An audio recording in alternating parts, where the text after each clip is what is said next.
Hey everybody, welcome to to our regular Monday night group coaching session where we just help everybody out with whatever you might need, or we'll just come up with something to talk about.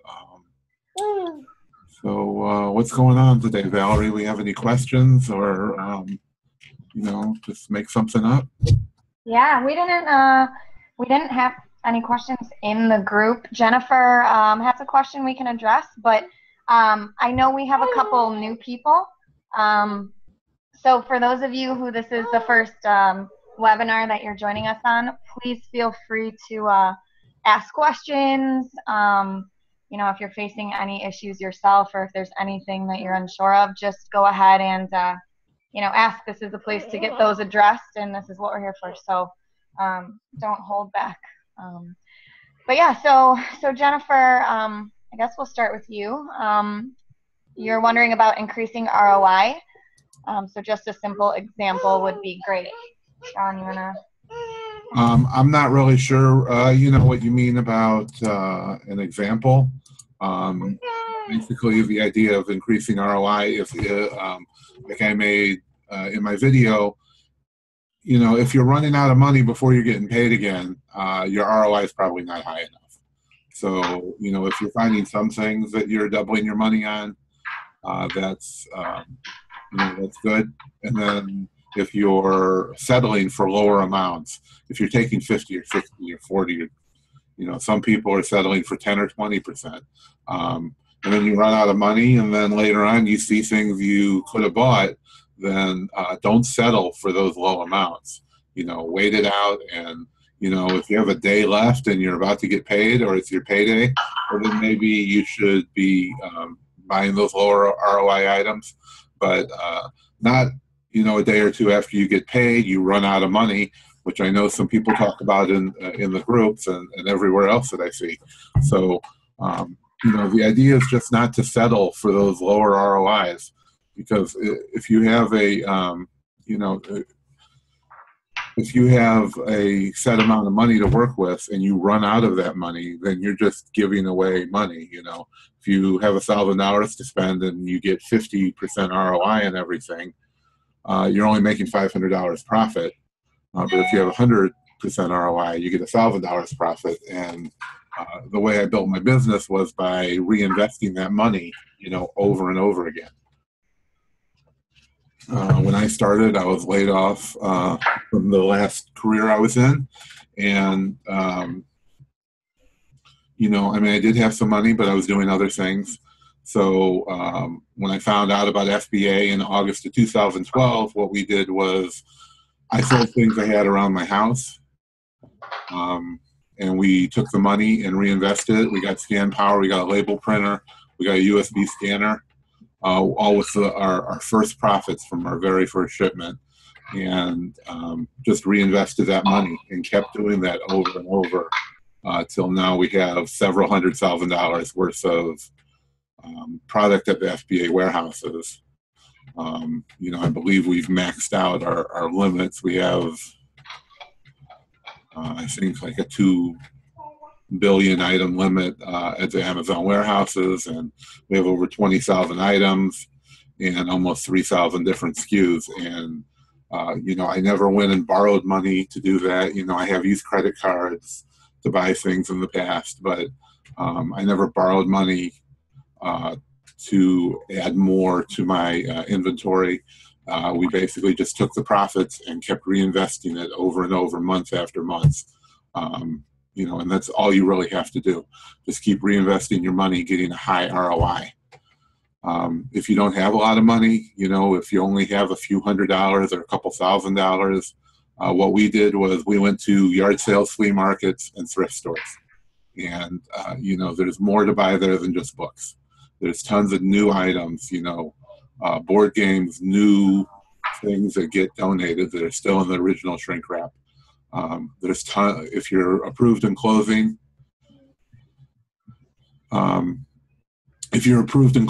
then there's a lot of new clothing with tags on it that you can sell. We also sell on eBay. I have somebody who does that for me. I don't do it myself, but we take and we buy a lot there, and we just give that to them to consign for us. There's also another a website that we're looking into called swap.com, which basically you just send them a box of stuff and they do the listing and basically everything else for you. You can't send them everything. You can't send electronics or a lot of other items, but clothing, kids items, toys, books, things like that. And they literally do all the work. And they charge, I think it's about 25% plus a flat fee, but compared to Amazon, it's not much. And compared to doing all the work yourself, it's really not much. And we're starting to send things there that they don't, we couldn't use somewhere else. And the other thing is they have about a 30%, 30-day wait for processing. So after they get the items, it takes about 30 days before they list it. So there's a lot of options for listing out there. So as far as thrift stores, you can find, we do really good with, vacuum cleaner bags. We always see those new. Lots of toys, lots of gifts. And of course books and CDs, and we don't sell DVDs anymore due to all the problems they had on Amazon. I believe it's called swap.com. We'll post it in the group for everybody. Yes, it's swap.com. It's free to sign up, and they take all the pictures, they process it, they decide if it's worth selling. They have a lot of babies, kids, women's stuff. Nothing for men, books, home decor, movies, music, sports, and then you can also bundle stuff together, in like multi-packs. If you just put it in a baggie, they'll know that it goes together. And they do have minimums, and I believe they charge something like $8.50 per box, and you can send up to a 21 by 21 by 21 inch box, which is pretty big. So we've been looking at our supplier for boxes, and they have a 20 by 20 by 20 box. It's a flat rate to ship. So the bigger box you have, the cheaper it's going to be. If you want to try it, it's worth looking into. We're going to send some boxes there, and of course we'll report to everybody on how it works. But I've talked to some other people who have done it, and if you already have the stuff, if you're buying big lots of women's or kids' clothing or getting it for free off of Craigslist, then you might as well send it in. I mean, it's only costing $8.50 for a giant box of, whatever you're sending. But as far as sourcing, we've sold board games, new and even used, for several $100s. New, we've sold some up to $500, and I've sold books up to about $700 to $800 in the past, even several of them at that price. So there's a ton to find at low prices with high margins. If you can go to a thrift store and spend 50 cents, and sell a book for $500. It happens. It's happened to me. I've sold, dozens of books, over a couple $100. I've sold 2 or 3 over $500, and every one of them I probably paid less than $1 or $2 for. So those high margins are out there. It's either you spend a lot of money or you spend a lot of time. So you have to make that decision. What's more important to you? Yeah, awesome. Jennifer, did any of that, I know you guys talked about it in the group, I actually just looked back, but when it comes to you using the Amazon seller app and net profit, is it, maybe I'm just misunderstanding, but is this applicable to what? If you want finding ROI, yes. Okay. So the way you figure out ROI is what you need to do is that amount that you're going to get is matching the cheap price if you're using the seller app. So you scan an item, it shows you the lowest FBA price. You're never competing with merchant fulfilled. I don't even count them. If there's 50 merchant fulfilled sellers and 1 FBA seller, the only one I'm worried about is that FBA seller, because that's who you're competing with. So what you're going to do is just go ahead and look at the net profit, which is what you're going to get after fees. I never put in the weight because the weight is always wrong. You know, the weight that they have is wrong where you're sending it to. You could be sending it to one state over and another item, you know, to Washington State or California or, you know, the East Coast if you're on the West Coast. So it really can't figure that information out. So I just figured it out on my own. You know, if it's a pound, I figure it's going to be 30 to 50 cents. But I really don't worry about the weights at that point. When you're looking at it, you're going to see your payout. So you want your payout to be, if you want to double your money, you want your payout to be double whatever you're paying for it. You know, if you scan an item and you make $20 after fees, then you want it to be $10 that you're going to pay. You know, or whatever you want your markup to be. So you can't figure this out on your own. The only way the 3 times rule works, you know, Chris Green came up with that several years ago, and, you know, he said many times that, you know, it only works, you know, as a rough estimate. And that was before there was apps out there to figure out the real information. So if you buy it for 10, you can sell it for, if you buy it for 5, you can sell it for 15 and make 10. That's the only way that works. You know, if you buy something for 100 and sell it for 300, you don't make, you know, 200. You're going to make a lot more because, you know, a $300 item, it's not going to be, you know, 1/3 of that be the fees.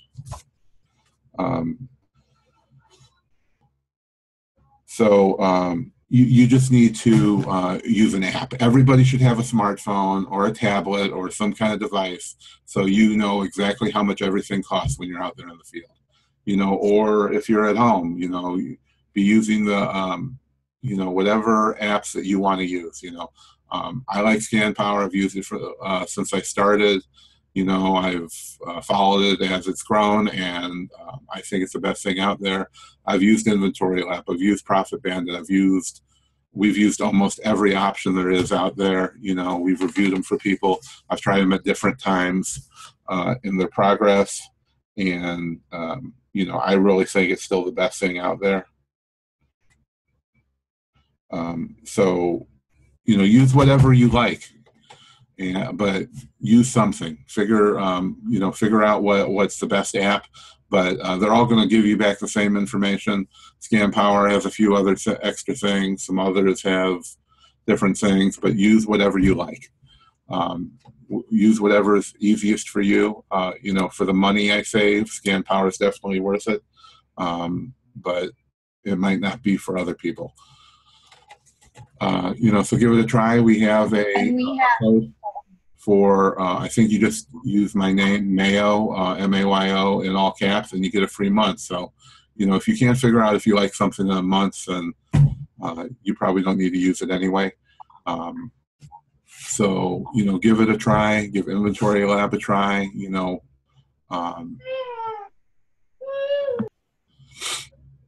And, you know, see what you like. If you don't like it, use something else. Barry wanted to know from last night, OA X-ray, has my business increased since using it and made my business run smoother? Well, like I said several times, I was part of the beta test. You know, I helped them test it out, but I don't use it. I actually have no use for it in my business because mostly what we do is liquidation. So I'm buying by the pallet and buying by the truckload. So I'm not buying items one at a time. If you're doing retail arbitrage, doing online arbitrage, then you know, OA X-ray is invaluable. But for what I do, you know, I get a list that might have a couple thousand different items. So I'm using something like you know, different inventory evaluators.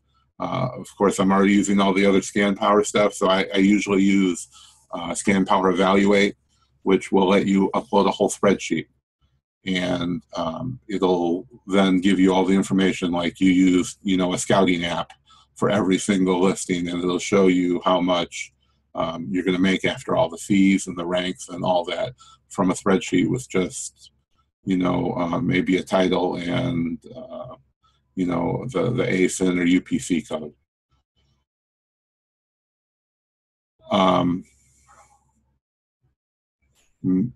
Me, Alan, I guess, wants to know how X-Ray compares to Jungle Scout Pro.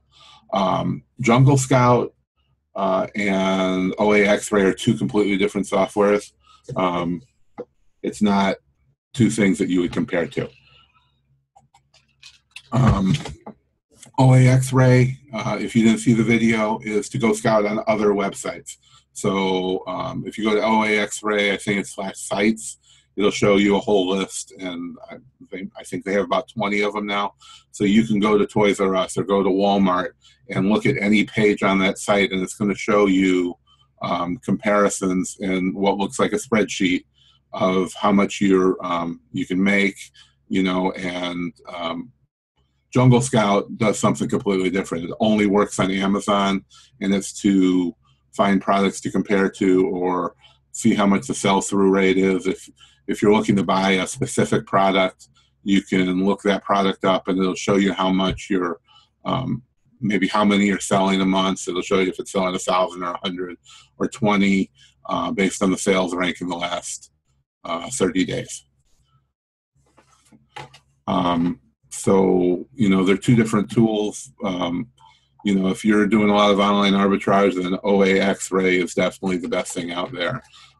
If you want to do private labeling, or you're outsourcing, or, you know, buying in volume, buying a pallet, or buying, you know, hundreds of an item or dozens even at a time, then Jungle Scout is the way to go, because you're going to be able to see what the sell-through rate is, and do a lot of comparison shopping with similar items.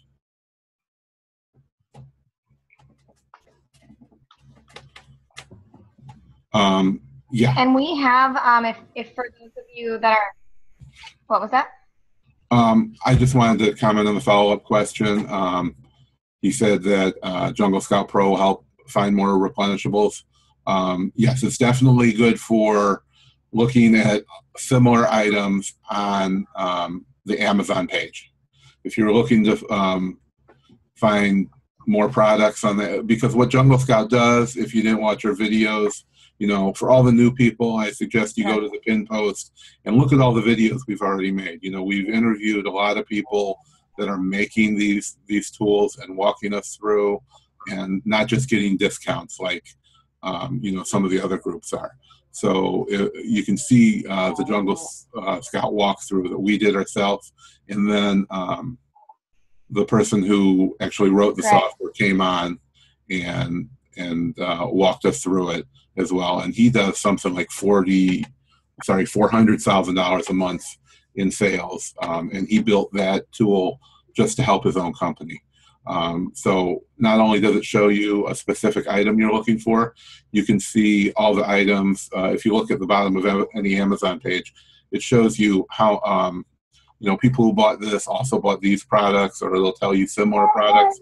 Well, it will, Jungle Scout Pro gives you all of that information, you know, in a spreadsheet showing you what the sales are and all that, and also for multiple variations, which should also be on that page.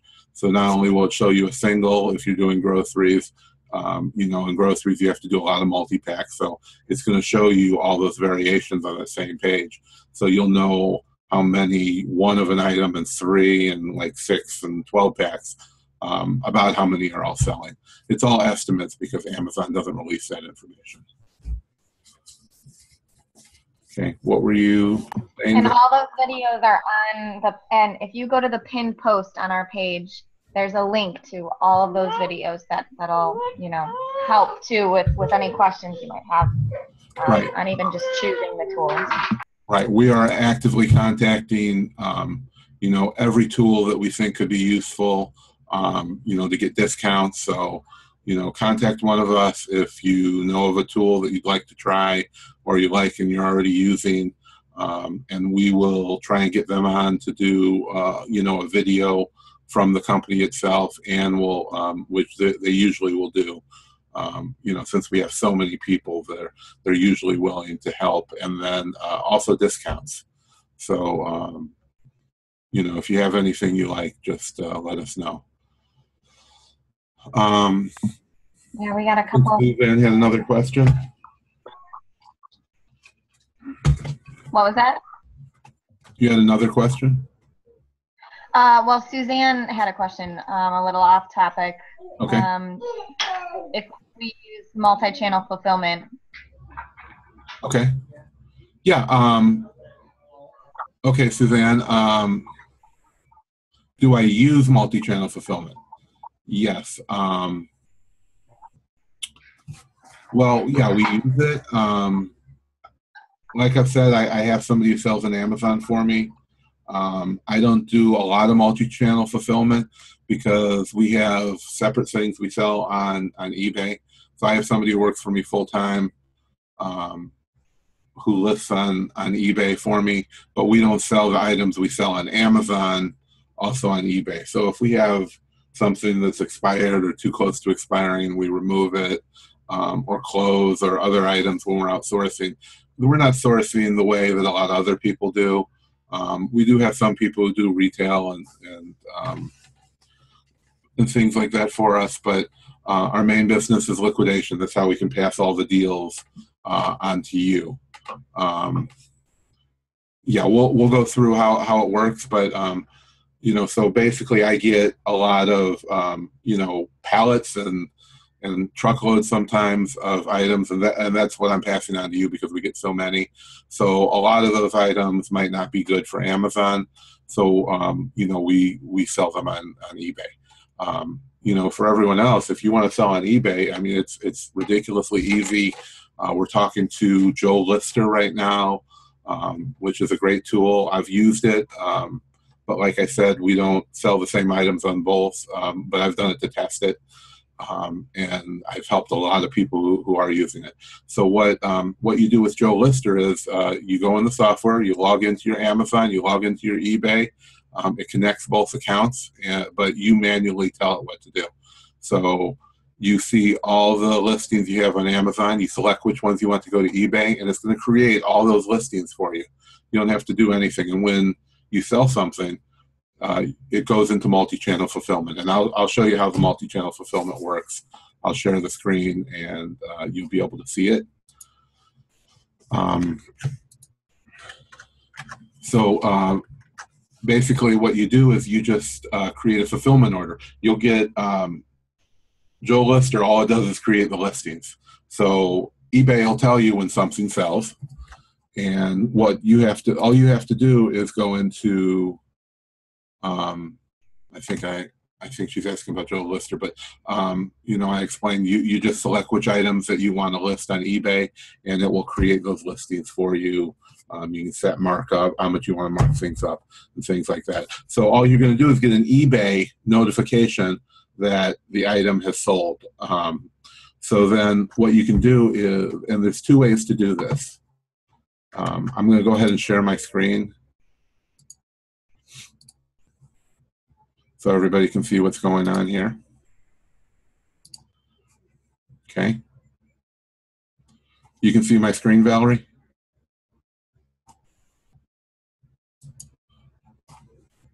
Are you muted? Okay. I'm going to assume everyone can see it. Okay, so we're in Amazon. Yeah, we can see it. Sorry, I didn't know I was on mute. You can see my screen? Yeah. Okay. So you get a sale. You're managing inventory. This is actually our secondary account. So you're going to find your item, and all you do is select it, and you're going to create a fulfillment order and click go.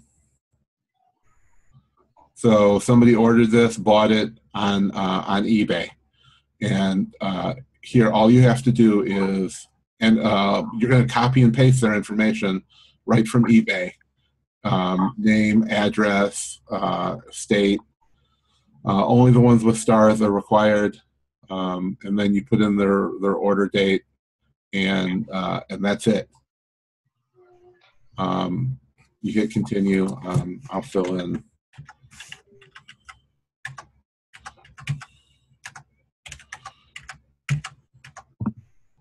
So we can see all the information. That's all there is. You hit continue.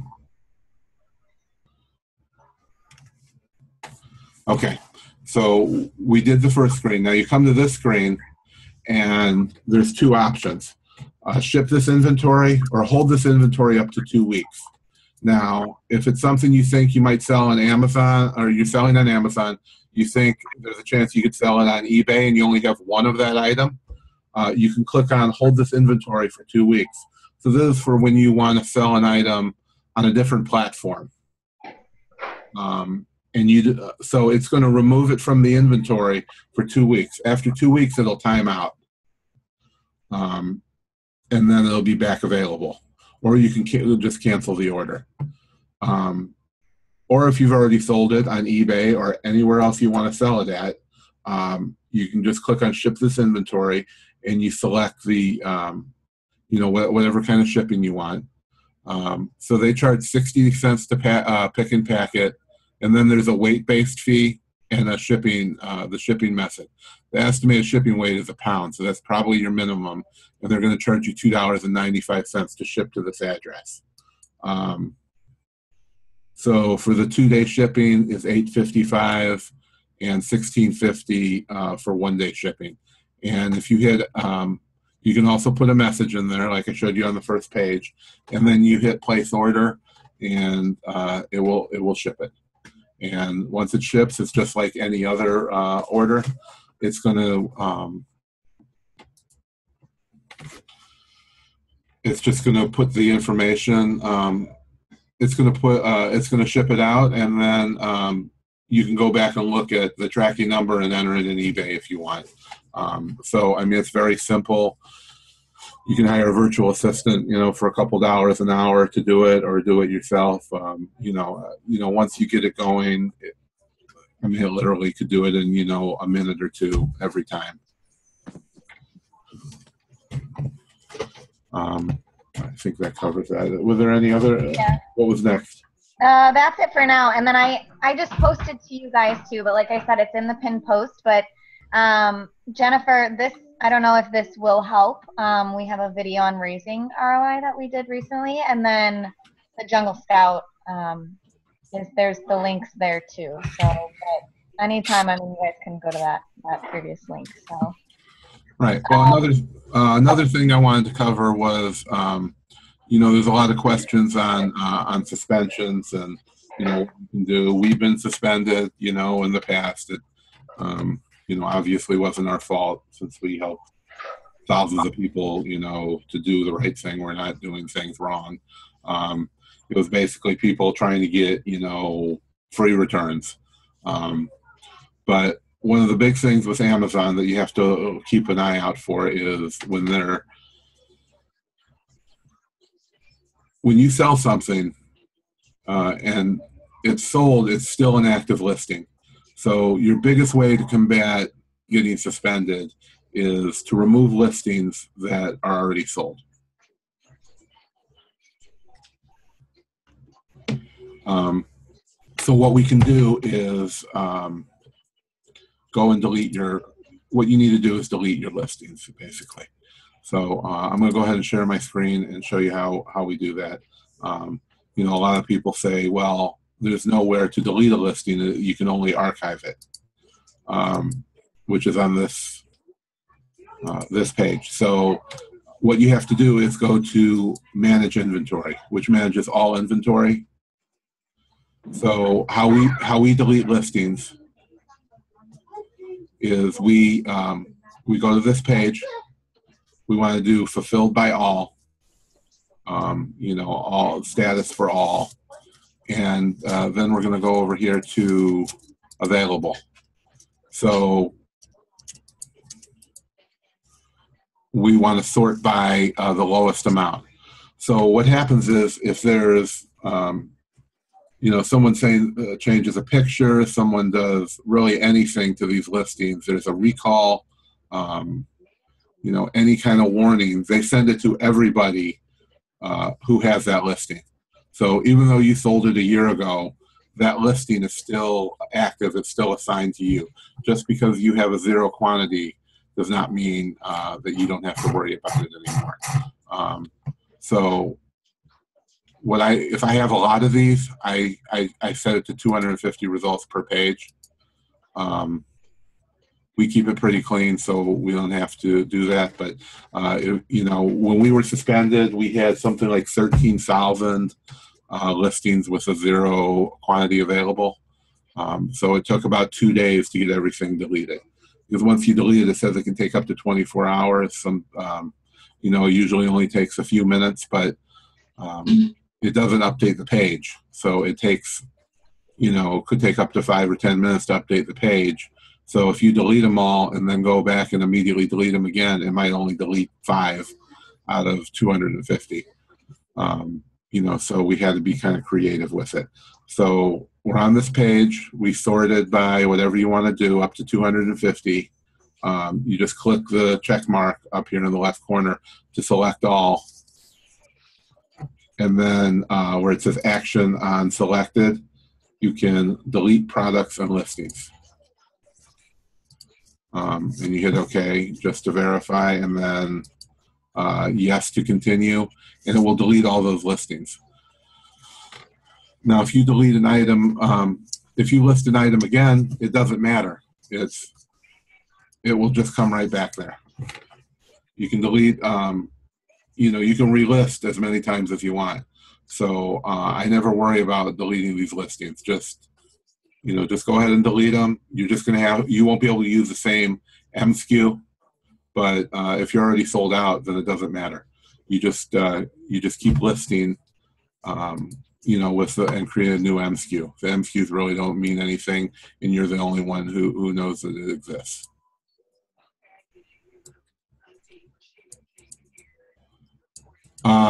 Jimmy, we post in the group, as many as we find. If you scroll back through the group, or search for the hashtags that you always see. If you click on any of those, or go in the search and search for one, like hashtag liquidation, you'll see every liquidation thing that we've ever posted. So I'm not playing now. Somebody. Okay.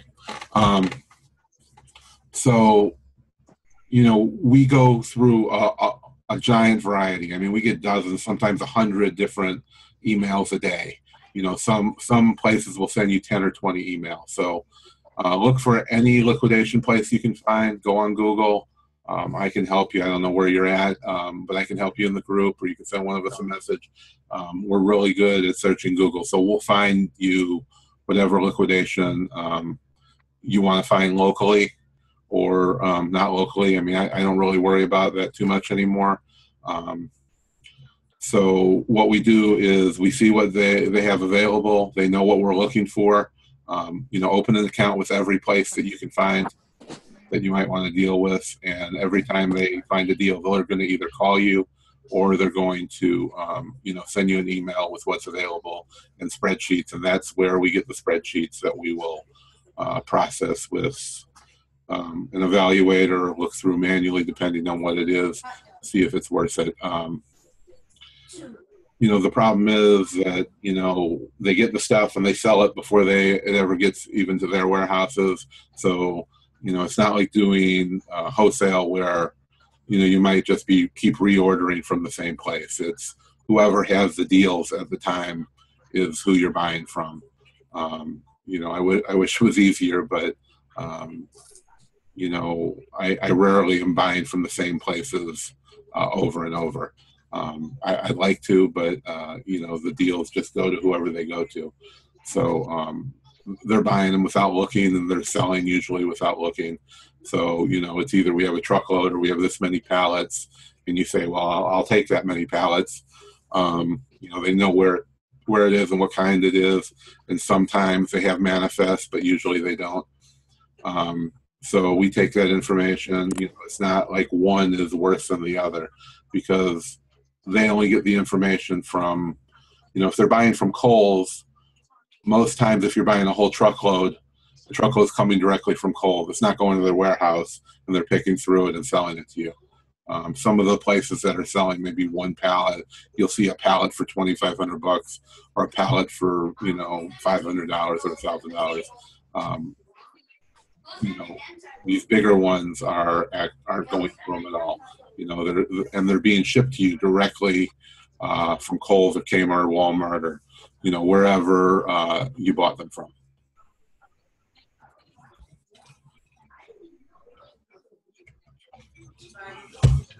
And to comment on that pallet, do you want to answer Kelly's? Because she was asking about the video that you're planning to do about workflow for like when you get those pallets.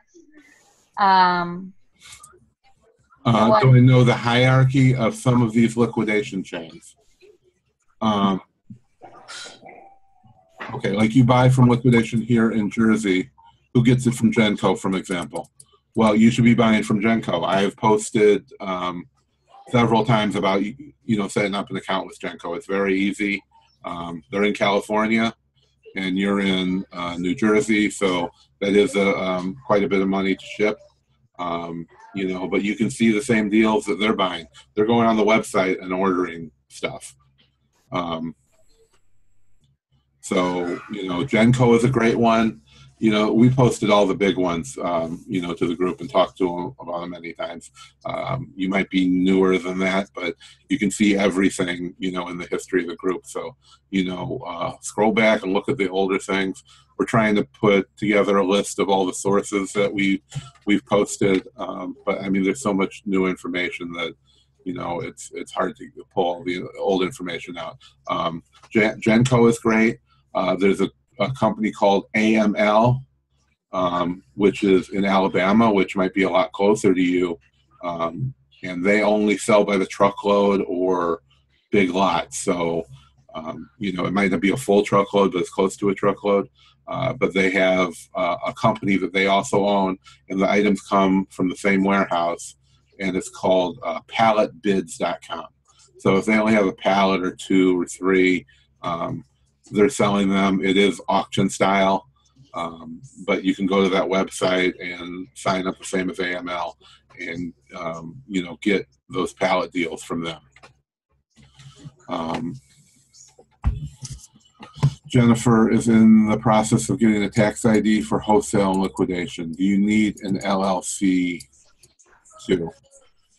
No, nobody really ever needs an LLC.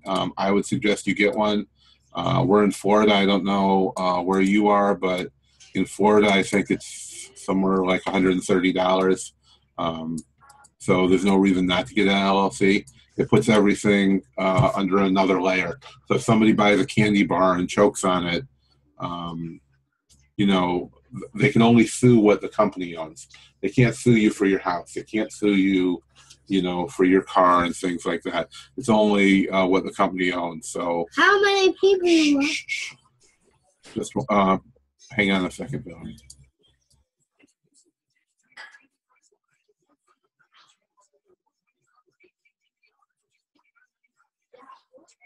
Come on, baby. So I lost my train of thought. LLCs. LLC. Right. So you don't have to, I would suggest everybody get an LLC. You don't have to form a corporation, but an LLC is going to put that extra barrier of protection. So they can only sue for what the LLC owns. So they can get all your inventory and product, but if you're an Amazon seller, that might be the only thing that you have under your company name. They can't, take your personal assets. And it's very simple. I mean, it's one form, I can help you fill it out, but it's all information that you're going to know.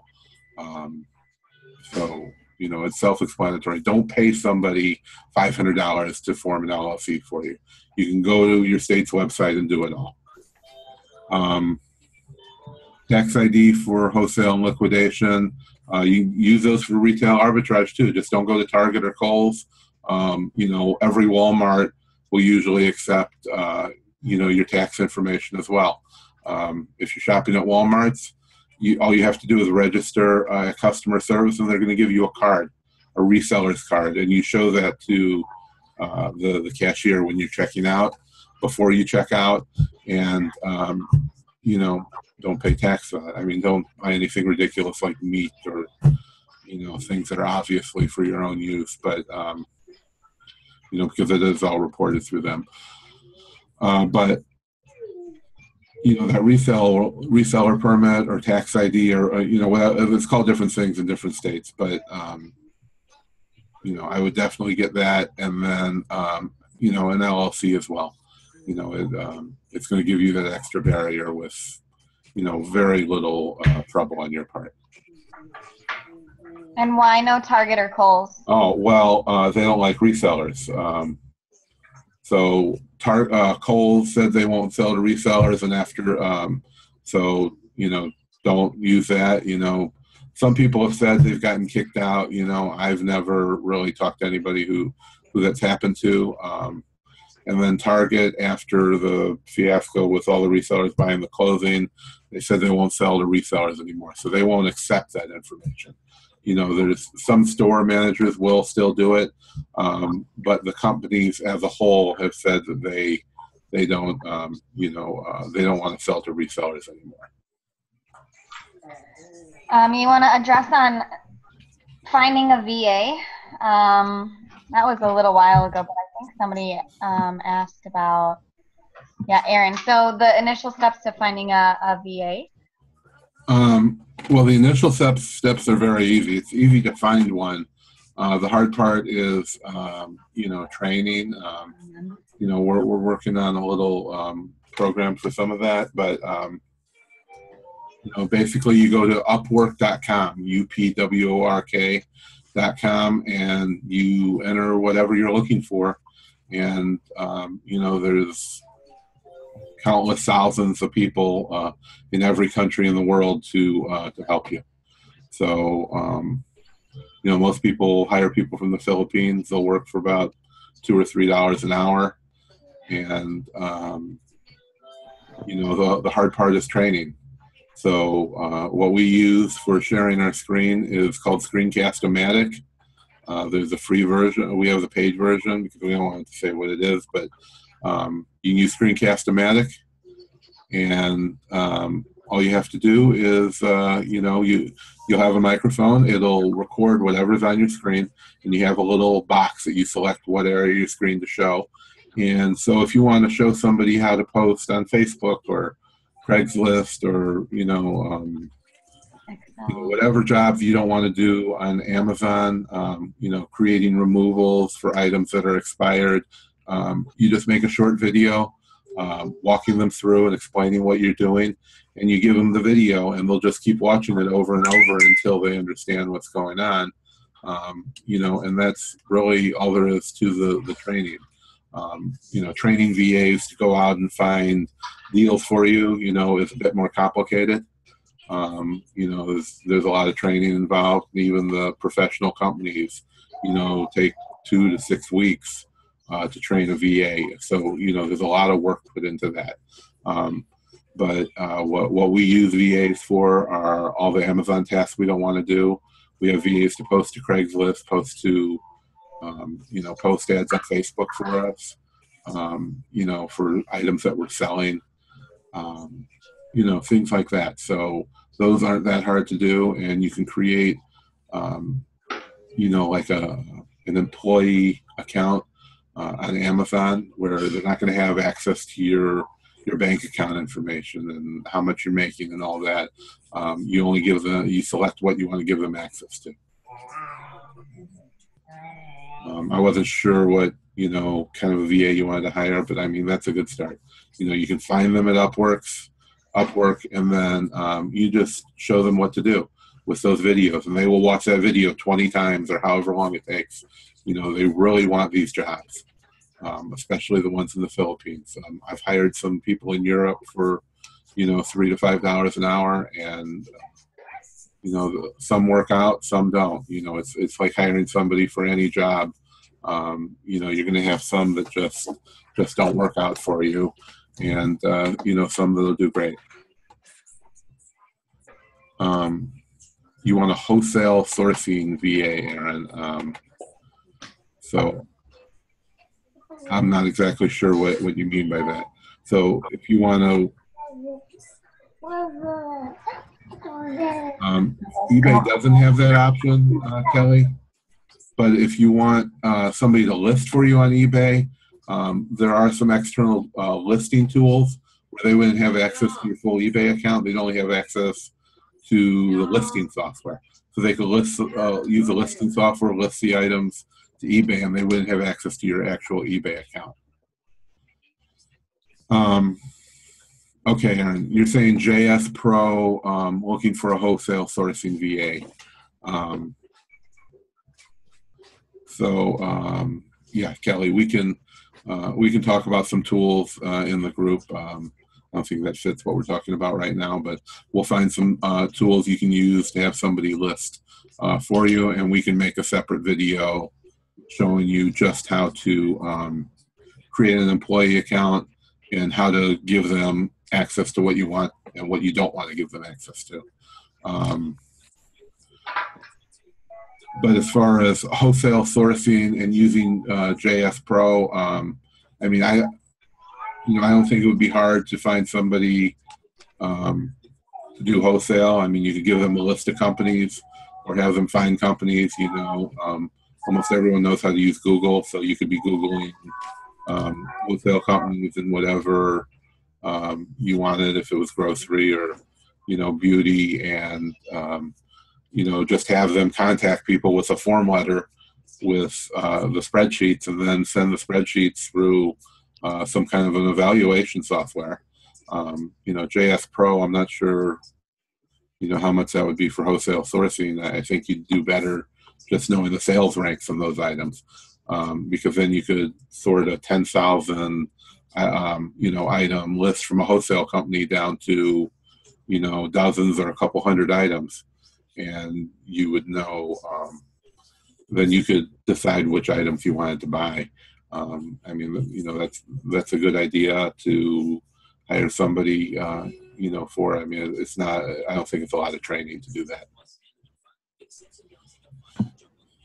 I think somebody was asking, Jennifer wanted to know about the Scan Power app. There is a monthly charge, like we said. You know, we have a special code, so you have to create an account on the website, and it covers not only the app, but the, you know, the listing, and Evaluate is free up to 50 items, and the Web Scout. You know, you get the whole suite for a month. It's in the pinned post, but you use code MAYO in all caps. You can get a free month instead of just I think it's 10 or 14 days they give. You know, and it's a lot more than just a scouting app. You know, it's not just a seller app. You know, the listing, and if you watch all my YouTube videos, you'll see how we can list, you know, thousands of items every week using Scan Power without triple handling things like you have to do listing directly through Amazon. You know, but there's a lot of things that are in the Scan Power app that's not in anything else. You know, one of the things is that you can find things that aren't in the Amazon catalog anymore. It's in their database, but when things sell out, it's not in the catalog. You can't scan for it. But with the seller, with the Amazon app, you can scan it and you know, force view those listings. Not even the seller app is doing that.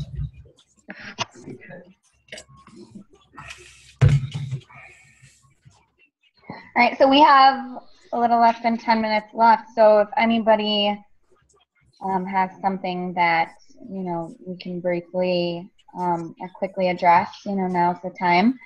But, you know, never be afraid to post in the group if you have questions, especially for some of the new people that joined us today. If you have questions, you know, post in the group or private message one of us, and you know, we're there to help. So if we don't get to your questions on here each week, don't you know, don't worry, just reach out to us outside of it. Was there anything else that you wanted to cover in the video quickly? No, I'm fine. I think I covered it all. Okay, everybody. Thanks for all the questions. Thanks for coming. We'll post the replay, and you know, we'll try and find you some tools for eBay and you know, all the other questions that were out there. Yeah, and let us know if you guys have apps or tools that you want us to look into for reviews and discounts and stuff like that. All right. Thanks a lot. See you next.